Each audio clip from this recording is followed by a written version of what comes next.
The media product I chose to create was a travel magazine named A Flight Away, based on how to travel in different places and what are the best places to go in the United States, like New York City, California, and Miami.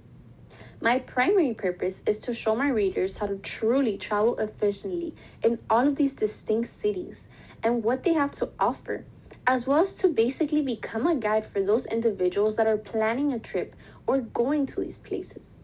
Rather than challenging conventions of a typical travel magazine, I wanted to incorporate these conventions because I felt like that's what made a travel magazine a true travel magazine that people would be interested in. Even if it was the smallest or less important detail, I wanted it to resemble other travel magazines you would typically see. Most travel magazines usually include distinct places in order to try to incorporate the most popular places people would be interested in visiting around the world, including the most luxurious places to the cheapest and most commonly budget-friendly locations.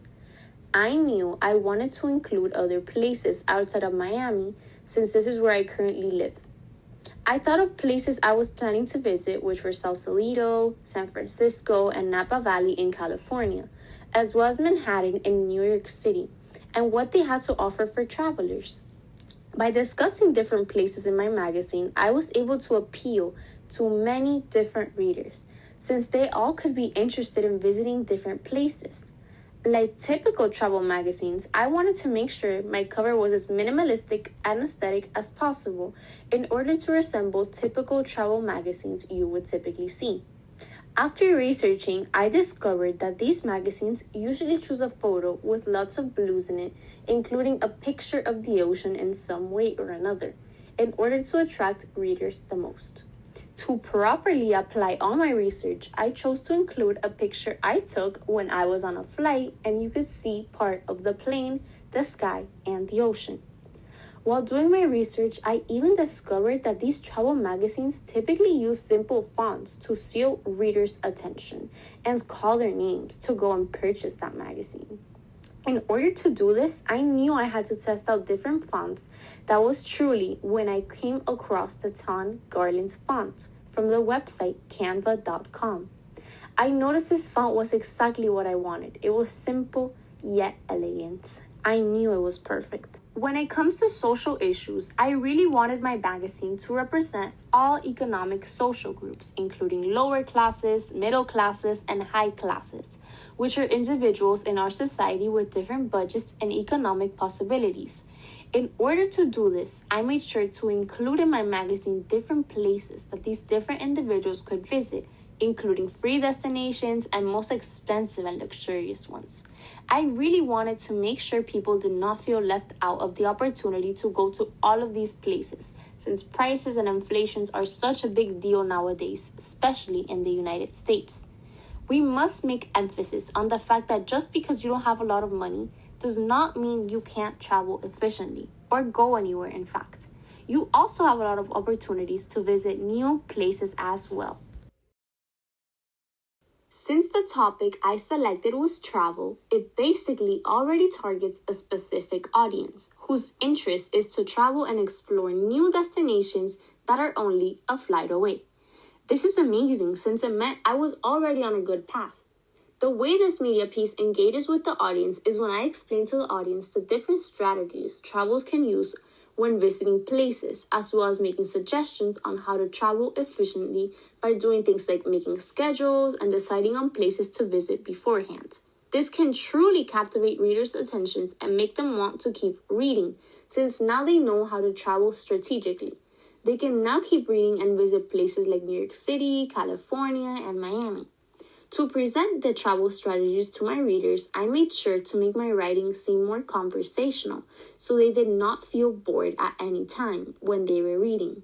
Instead, they would feel interested in the topic, leading them to want to read more. It helps everything look more like an advice and tip section when traveling, rather than a boring article that goes into too many details. It goes from how to travel tips. By doing this, I was able to give my magazine a more entertaining and conversational tone, making it seem like the reader was speaking to me and I was advising them on things to do and to not do.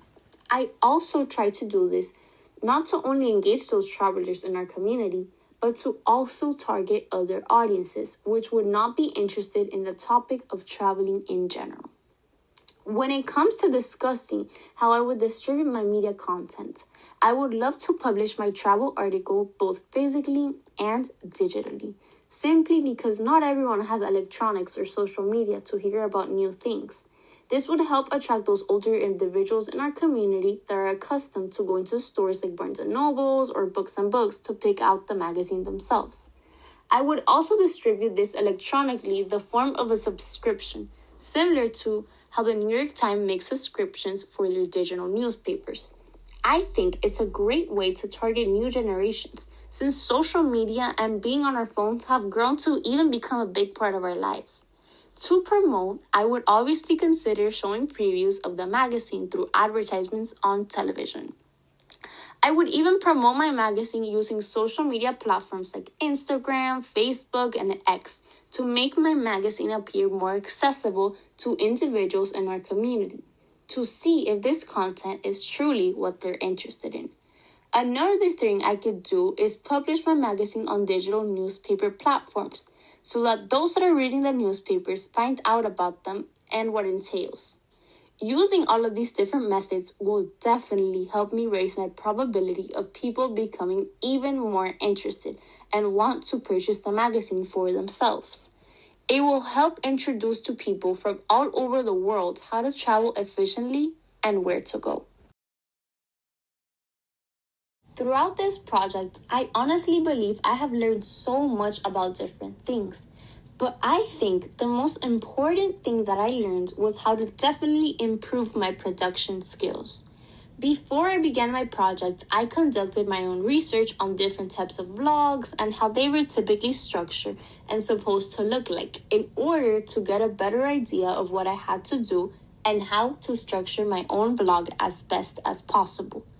Getting the opportunity to make my own blog was the most educational experience of all, since I was really able to get hands-on and straight on to work. I realized how to organize my vlog and how to even write my own articles, as well as to truly learn what research means and how to truly do it to learn about specific topics. When I first chose the topic of travel, I got scared because yes, I had upcoming trips planned and I was ready. However, I did not know where to start or what I would even research. I decided to research all the places I had trips planned to go to, and I filled myself with knowledge of history of the place and where they got their popularity to become such famous places around the globe. Due to this, I truly learned how to conduct research and to analyze what I had researched in order to apply it. Adding on to this, I believe the most important thing I learned was how to truly take photos to truly symbolize what I wanted the readers to visualize and see. After many test shots, I managed to master using my Canon camera and all the different settings it included, like the flash, the different lenses, and the different photo settings, depending on the type of photo I was taking. In order to do this, I had to go on YouTube and research videos made from experts in order to learn every single necessary feature on my camera. I learned so many methods and tips from different photographers to truly make and help me perfect my photography skills. I didn't only learn photography skills, but I also learned editing strategies. Honestly, making my first ever blog with no previous experience has helped me gain so much knowledge about traveling and just improve my production skills overall. Always been pretty good at using technology. However, I would say I was never the best. I wasn't aware of the amount of things you could do in just a simple clicks on the screen. It was amazing. I used a lot of different apps as well as media formats in order to edit the photo based on how I wanted it to look. The first thing I used was sites such as Google, Pinterest, and Safari to conduct research on what different travel magazines truly look like, so I would have more of a deeper understanding of what to do. When it was finally time to tie my magazine all together by making the cover, the table of contents, and the article spread, I used a site named Canva, which I had used before for other school projects. This website is one of my favorites, and it allowed me to change so many things in my magazine, and even showed me examples of different templates I could use to create my magazine based on the standards of a typical travel magazine. It truly helped me by guiding me through the process of how this magazine is supposed to be structured and what it's supposed to incorporate. The website allowed me to pick from over 200 fonts for my text, as well as provided me options on how to align my text so it looked even more organized. This amazing app truly helped me learn how making a magazine is truly like, and it gave me so many creative opportunities to design it based on the standards of what I wanted in the most effective way possible. Now, when it came to editing my photos, I used an app called Pixar and Photo Editor that is included in the Photos app of my iPhone 15 Pro. These apps gave me the ability to edit anything I wanted and even gave me the possibility to adjust the size, saturation, brightness, sharpness, and even more, just giving my photos a nicer, more elevated look in general.